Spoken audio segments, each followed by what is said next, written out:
Hey everyone, my guests today are the creative team members of the glorious play All Nighter, Natalie Margolin and Jaki Bradley. Natalie is a Brooklyn-based playwright, and her plays have been developed with Broadway Video, the WP, The Hearth, Cold Crew, and Fault Line.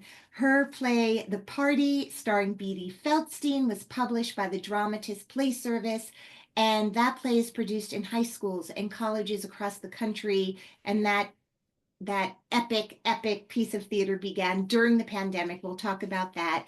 She is currently developing projects with Lorne Michaels and Mark Gordon Pictures. Jaki Bradley is the director of All Nighter, and she directs for theater and film.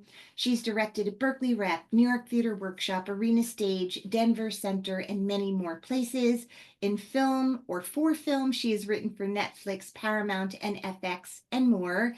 Jaki has directed music videos and the short film Spa Day, The Big Ask, and Chow. Jaki, unlike me, is a Fulbright scholar, and I'm so thrilled to have these two glorious talents who have put together an extraordinary cast that we will talk about as well of this off-Broadway play at the MCC Theater in New York City called All Nighter. I don't want to hear myself speak for the rest of this interview. I just want you guys to share how this really unique partnership formed. Why All Nighter? Why now? It is hitting New York and all who see it in the most incredible way. It is a play that is meeting a moment in a very special way. So whoever wants to sort of start talking about this glorious creative coupledom, I would love to hear about it. Um, I first met Jackie. We met at a lunch in LA at a restaurant. And I was in the process of, talking to directors about All Nighter. And the second I sat down with Jackie, she she took the play and these girls so seriously and really understood exactly what it was I was trying to do. And I think she had this I trusted her immediately, and I felt she was deeply protective of the characters already and of the stakes of the play and of these young women. Um, and All Nighter is a play I've been developing for many years.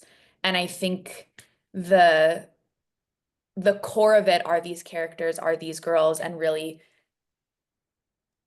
like having immense care and respect for what it is they are going through at this time in their lives. And Jackie just came in with such seriousness about the play and its rigor and what it was trying to do. And I felt just in very safe hands. Uh, Jackie, can you just talk a little for listeners who haven't been able to see it yet? Like, just share a little bit upon your first read. Um, what is this play about? What was it about to you? And what made you feel like, wait, I really have something I feel like I could be a value add for this project? Yeah. I mean, on its face, All Nighter is a play about five college seniors pulling their last all-nighter before they graduate. It's a week before they graduate, and they're determined to have the best last all-nighter all together. They all live together, they're best friends. And as the play unfolds, you start to realize that the nature of the friendship and the sort of foundation that these friendships are built on actually has a lot of cracks in it. And so it's really an excavation about the complexities of female friendship and about a very particular moment in your life when you're about to leave college and enter the quote unquote real world. And your friendships feel like such a foundational part of who you are. It's a very tender moment where you've been living in this sort of bubble of an institution like college, and these relationships feel so important to you that I think at times, and this really resonated with me, I think at times as a young woman, you sort of subsume your sense of self into your sense of your friendships. And so when I read this play, I just thought that was such an incredibly astute observation and exploration of this moment in, in being a young woman in particular, but a young person in general, of trying to figure out who you are and who you're going to be in the world. And, for me, when I first read a play, I think the thing that excites me the most is when I feel like I'm reading a really singular voice. When I read a play and I think there's only one person who could have written this world and these characters. And that was in a huge way how I felt about All Nighter. I loved it immediately, and the voice felt so specific and clear. And I think Natalie's found a way to write a play that is very funny and very fun and has these incredible characters and these incredible roles for young women, and is also diving into the complexities of female friendship, the complexities of truths we tell ourselves to keep our relationships intact. And I was just so in love with it immediately and wanted to be a part of it. It is really incredible that, you know, the thing about All Nighter that is also so incredible is that it's one set, and it's almost like in real time. As Jaki just explained, it's these women who have been in college together, most of them roommates for 4 years, one uh, a friend of the roommates, and they are in this study hall doing this all-nighter for the last night, and they never leave this room other than short moments where one or two people leave the space. And it's incredible because it never, the set's extraordinary. It is such, it should be in the Smithsonian for like what a small private college, study hall in an old ballroom would look like. Down to the real, I mean, the set design, all of your designers are just really extraordinary. They've created a world. I went to college a very long time ago. My daughter, who saw it, is literally in her senior year of college. Um, in Amherst, Massachusetts. It's such a familiar world. And it resonated so deeply for me, and as deeply as it resonated for her. She's living it in real time. And I've thought so much about, and I guess I wanted to talk to you guys about this. Now you are a few years also out of college, not as long as me, but definitely you have some distance. It's in your rear view mirror. In what ways do you feel like being the sort of age you are now, or having the life experiences that you both have now, versus if you wrote this play while you were in college, Natalie, and or now, if, let's say a decade later, um is it how you, do you still think it was the way it was? It's such a good question. Yeah, I think the more time and space I have away from college and from the sort of original draft of this play and my first intent, the first draft where I was really exploring, you know, being in this intense college experience, I think someone who read one of the first drafts said to me, the language is kind of heightened and stylized. And I was like, that's so interesting. I don't hear that at all. I don't really know what you're talking about. Huh. And then, 6 years later, I'm sitting in a room hearing the play and I'm like, oh, I hear it. There is this heightened language that these girls share that I think I could only write a little closer to the experience. And I think with distance too, I think the play I think what's happening in the play is you have a group of young women really shutting off truths about themselves in pursuit of togetherness. It is about a group that is working really, really hard to stay together. And in doing that, they are contorting and twisting. And I think playing with something that's actually quite dangerous and quite scary and sad. And I think the more time I have, there's so much, the play celebrates female friendship and its complexity and its joy, but this sort of insidious underbelly of what it is to be in a group, particularly at a time in your life when your identity, I think, is more intertwined with the group than it is the individual. And this play sort of explores that moment where maybe that cracks, Yeah. and the individual self kind of starts to peek out outside the group.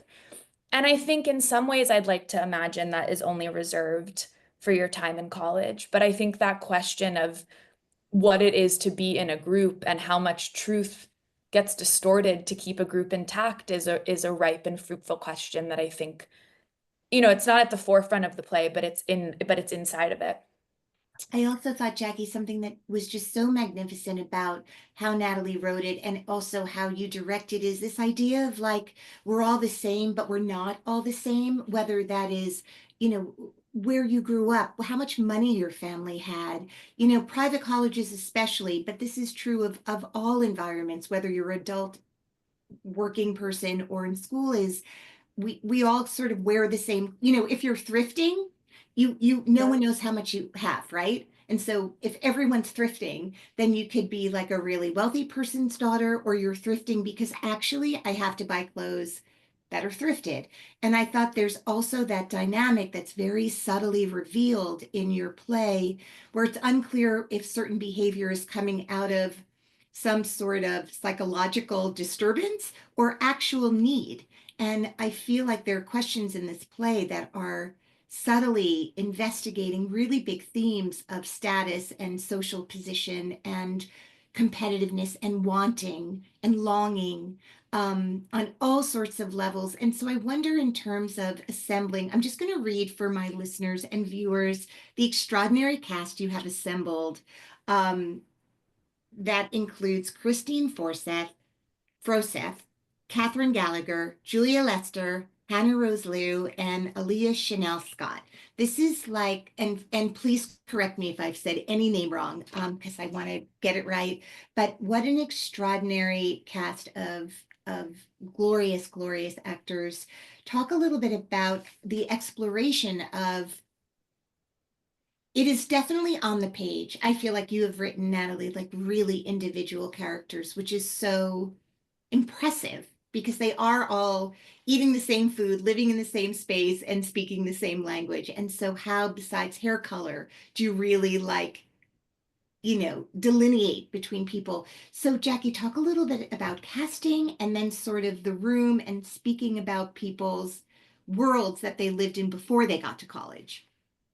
Absolutely. I mean, we assembled this cast sort of over the course of a year and a half doing workshops of the play. And basically, every time we had one of the actors who are now in the company in a workshop, Natalie and I, after the fact, would say, well, we have to keep that. It has to be Juliet, it has to be Havana, it has to be Christy, one by one, until we'd sort of assembled this like Avenger squad of incredible actresses that we just felt had to be in this production. And we got so lucky in terms of schedules and availabilities lining up for us to keep this company together. And I think part of our excitement and obsession about this particular cast goes back to exactly what you were just asking, Ilana, which is like their specificity and commitment and care in terms of the individual lives of these characters, because the play is intensely language forward and rhythmic and fast paced, and it needs to all sort of be incredibly precise and word perfect. So there's a real technical and rhythmic exercise. And within that, you have five very different girls with very different experiences and worldviews, and they're coming together in this play. And we're sort of watching those dynamics clash into each other. And so rehearsal was this really joyous exploration of both getting the technical exercise of how fast the play needs to move and how quickly we need these lines to sort of sync up with each other, but also at the same time sound kind of effortless. And where do we draw the distinctions of who these women are and what are their dynamics with each other? What's the sort of web of relationships that all five of them have with the other four? And I think that was just the real area of focus. And again, I really credit them for coming in with such specificity and commitment. And then I think that also extends through design. Michelle Lee, our costume designer, who was incredible, So she good. works in both theater and in film. And I was really excited about a costume designer who had that expertise because I really wanted an incredible attention to detail in terms of the costuming and a real verisimilitude of exactly things you were saying of like, is this character wearing J. Crew or is she wearing, thrifted J. Crew? What are the subtle ways that we can experience class or experience, personal style or different sort of socioeconomic categories, by little details of the accessories they're wearing. And so we really just had a supreme attention to detail in all things, both performance and design, so that these characters felt like five really real individual girls. You know, the play takes place on the eve of their leaving college when Obama is president, right? It's such a moment in time, and it really places us in a specific kind of joy and excitement about the world. Was there ever a time, because you've been working on this a long time, did you ever play with not putting us in a specific moment? Because it was fascinating to me the technology they were using, 10 years ago. It really allowed there are plays that you go like, oh, that's an old school dial phone, right? Like other than Instagram and them not scrolling the whole time, which is such a distraction when you're trying to study now. That was like one less distraction. Was there ever talk about not being specific in that way, or was it important to you to keep it in that year? There had been a question at a certain point in the development of like, is it to the play's benefit to kind of make it timeless? It can be that, and I think in discussing that, it became very clear to me that it actually was very important to place it in 2014.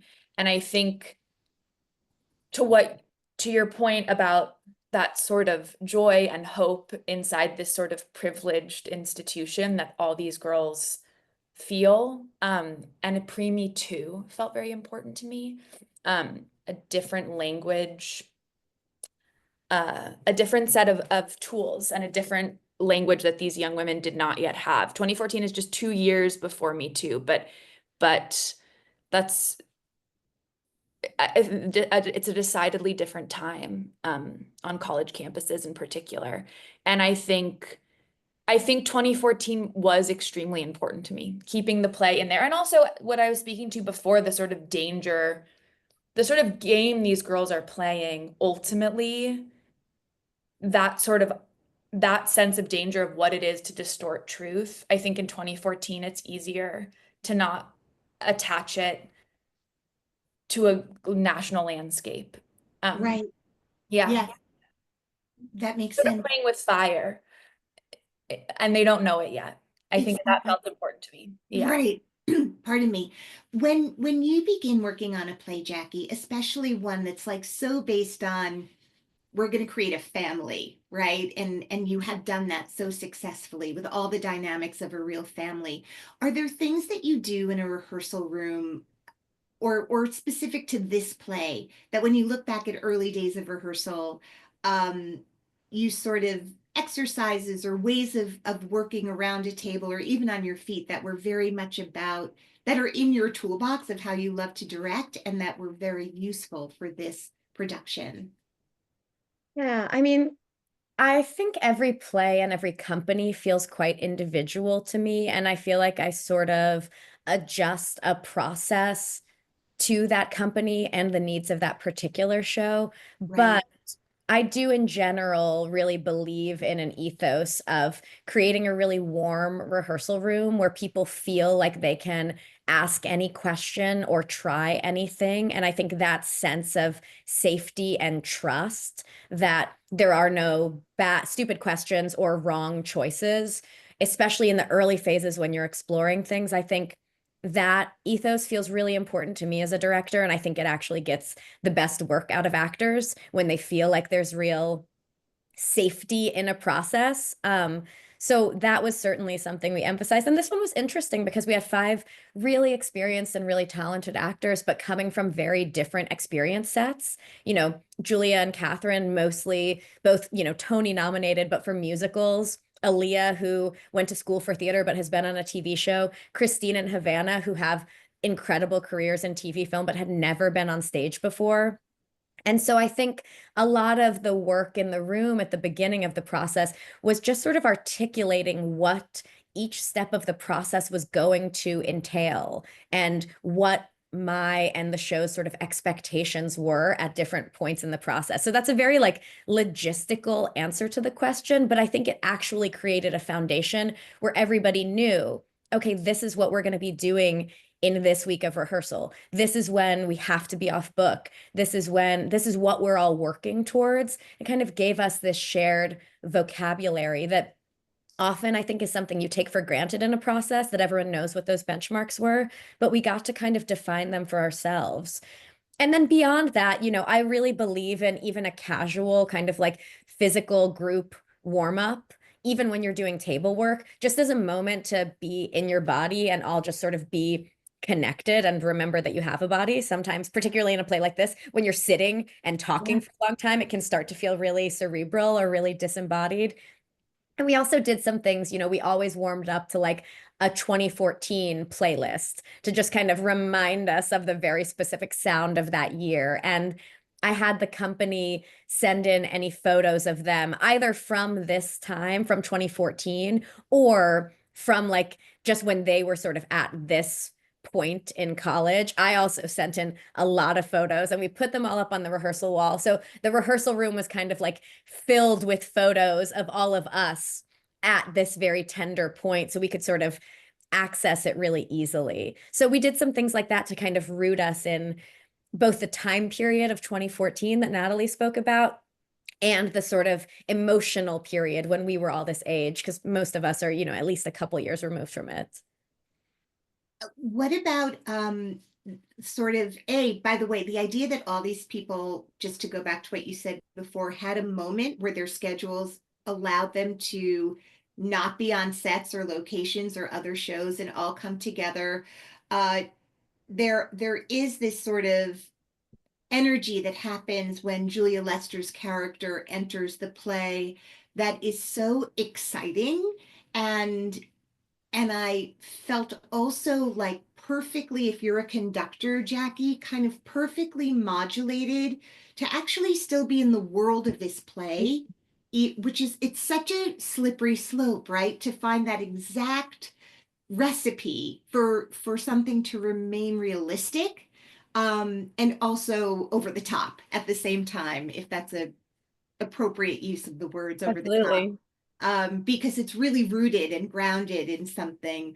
Um, Julie, her character is a theater major, and so there's just a way in which, Natalie, you've captured the different majors from pre-law to musical theater in this play that really allows us.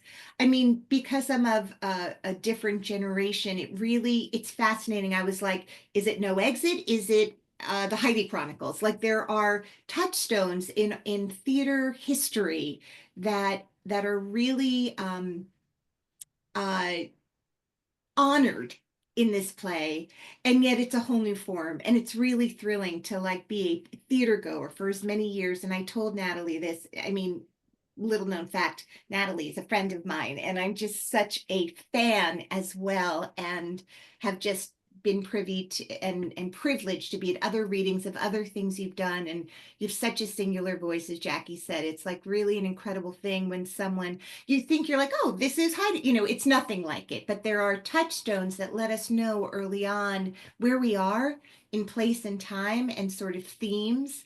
And yet you've developed a new language to bring forth the stories of the women who are out in the world right now, making their way at sort of early mid career choices. And the thing about this play is you walk out sort of going, God, I hope there's a sequel. Like, you're so desperate to know. We're so invested, and it flies by. It's like 95 minutes or something. But the other thing, and I know Jaki and Natalie, you are aware of this, there's something happening with this play. To call it a vibe is to not give the full weight of what is happening in the lobby. This play starts in the lobby before the play begins. I said to Natalie, like, and I'm not being hyperbolic, like the energy of a Taylor Swift concert, um, but not just women. And it's electric. And I think you can't manufacture that. Like, that is the organic word of mouth of people who've seen the play going, you have to go see this play, or coming again. And I can only imagine that is an unbelievably fulfilling feeling for both of you to created an event? Yeah, so fulfilling. So I feel like in every artist statement I have written in the past 10 years, I always say I want to write complex roles for women and I want to excite like new generations of theater goers, yet bring younger audiences to the theater. And I feel like every single night that we're there and we're in the lobby, there's just all these young women that are genuinely excited to be there and there's an energy and we've heard, we hear little like some of them have never been to a play before. And that the fact that they are coming to this play, I think for both Jaki and I, that's something that just feels so deeply meaningful and so exciting. And it, yeah, has been a really remarkable part of this process for us.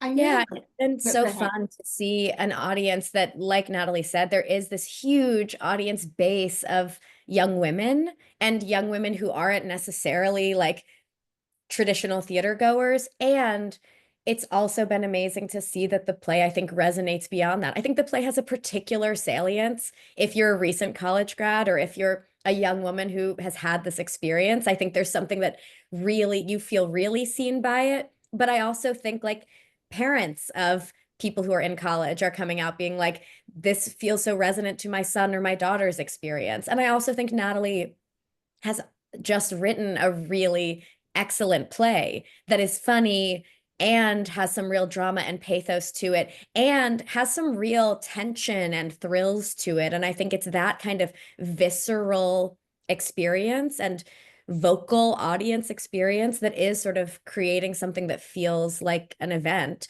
for, yes, younger female audiences, which has been an incredible sort of base, but also for more broadly for the audiences that are seeing it in total. Yeah, no, I mean, I was saying to my husband, it's like Murder on the Orient Express meets No Exit. Like it's like there's a whodunit aspect Right. to it in a thrilling way. Also, just this sort of, ways in which Adderall enters the conversation, and that was sort of the beginning of, some writers would use it to stay up all night and finish their actual like novels. Like it became something that trickled down to younger people.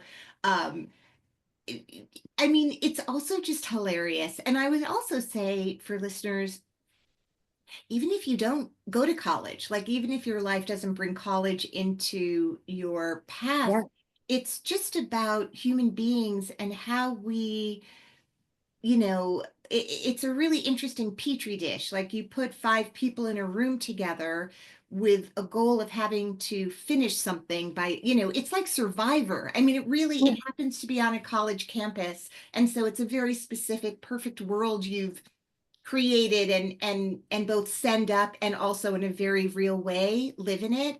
But it really just is about how when you put people on an island together, how do they survive? And these people chose to do it by working together, right? There's an attempt to work as a team, and then there's fractures because we're human and we have different goals and we have a lot of insecurities that impact how we behave. I mean, and how we mask those insecurities is sort of a thrill to observe in this, beautifully rendered play.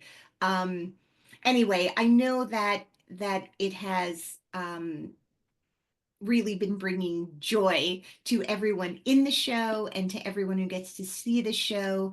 I wonder, I know I was going to say before, I know there's so many union rules about filming theater, but I do hope that it's a limited run because you have these extraordinary people who have many jobs in their future, and so there is like a stop date for the show. Is that like set in stone at this moment in time?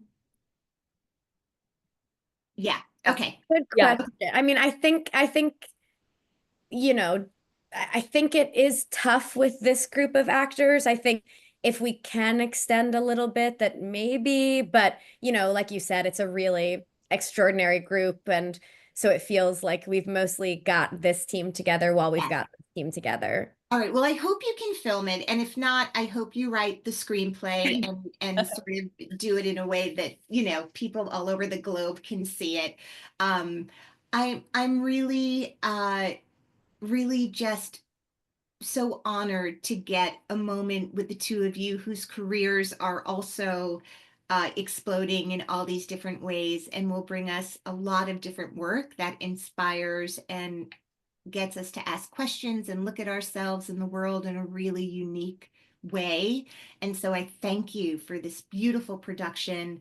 Also, listeners know Ben Platt is a good friend of mine and that he is one of the producers. And just the idea of not just people kind of switching lanes a little bit and trying new things, but also Ben, who is known as a performer, going, I believe so much in this play. I want to learn how to be a producer on it if you'll have me, and you all made something really special, and it's just incredible to see how many talents you have beyond just the one that is on your resume. So before I let you go, is there anything that you would like to share or add that I didn't cover or ask? You've done a lot of interviews and you may be like, I really like talking about this Mm. aspect of it. So please feel free if there's anything I didn't touch upon that you'd like to share about this experience for you both. I think I think we hit a lot of good points. Mhm. And I think just to what Jaki was saying about the cast and the room that Jaki created, I think something that I just feel very grateful for is like everyone has approached this process with such kindness, and there's such a lovely work ethic in this room and that has existed at every point in this process that I think has contributed to that feeling on stage. And so just feel very grateful for that. Yeah, we feel that in the audience for sure. Thank Agreed, Jackie? Oh yeah, Thumbs absolutely. up. Yes, thumbs up. And I think we've touched on this as well, but I think I've just been so grateful to work on this play and so impressed with this play from Natalie and the ways in which, I think something I've said to her before is I do think there is something quietly radical about a play that lets its stakes be the stakes of young women's lives and the stakes of female friendship and doesn't feel the need to also expand that into a broader or more didactic conversation about women's issues. There are plays that do that are so incredible, and I love those plays as well. But I think something I think about a lot and I'm just so impressed by in this play and so excited about in Natalie's voice is her ability to write a play that just treats young women's lives as like the stuff of drama and the stuff of comedy and the stuff of tragedy and the stuff of a certain kind of horror. And I think that is one of the things that I love most about this play and I'm most excited to share with audiences. Yeah, I mean, I've also told Natalie there's a scene in this play that is really above and beyond anything I've ever seen about how we deal with um, sexual assault Mhm. that has changed my conversation about it. I can't stop talking about it. I mean, the play is actually absurdly funny. And so I'm bringing up a moment that is so, not part of the comedy aspect of this play, but it's just an extraordinary scene in this already Mhm. extraordinary play that uncovers a way in which our minds try to make things right that just are not right, and we do that in all sorts of ways in our lives as we go into protection mode. And I just thought the way you particularly, I couldn't let this conversation go by without telling you that it changed me, like it changed me something. My body chemistry changed during the course of that particular scene in ways that it's just a very rare thing to experience, not reading like something on the page, right? Like not having time with a novel that's expressing that. It's really extraordinary. Before I let you both go, I do end my episode always asking my guests to share a little known fact about themselves. A little known fact about me, I'll go first. I really hope, Natalie, that you will write for a more mature actress because my dream would be to get to be a part of a Natalie Margolin, even a reading. I just want to get to say your words. So that is my little known fact. I'll even read stage directions, by the way. That's how much I want to get to be in a room where your scripts are being unearthed and excavated and explored. So that's mine. That was my little known fact. That's such a nice little known fact. All right, Oh, go ahead, Natalie. oh, Oh, there's so many little known facts.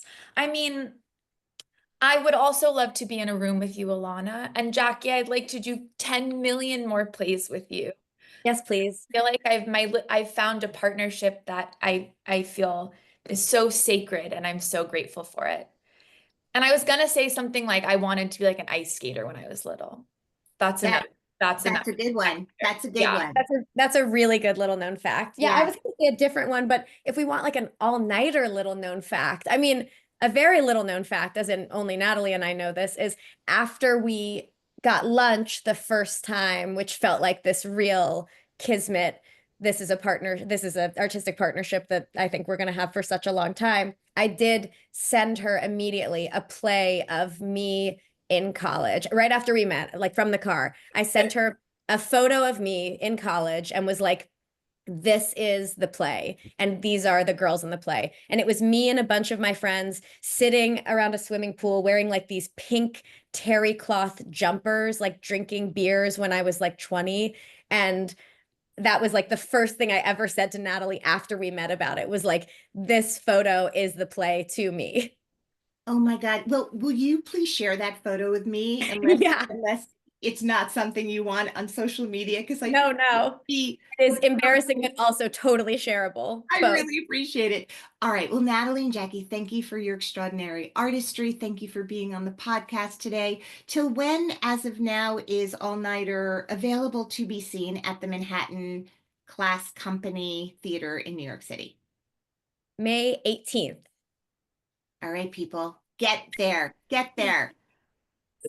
Thanks a lot Thank you so much, Ilana. This was a having wonderful us. conversation. Thanks for having us. You're welcome. Have a great day. Have a great weekend. Thanks, you too. All right. Bye.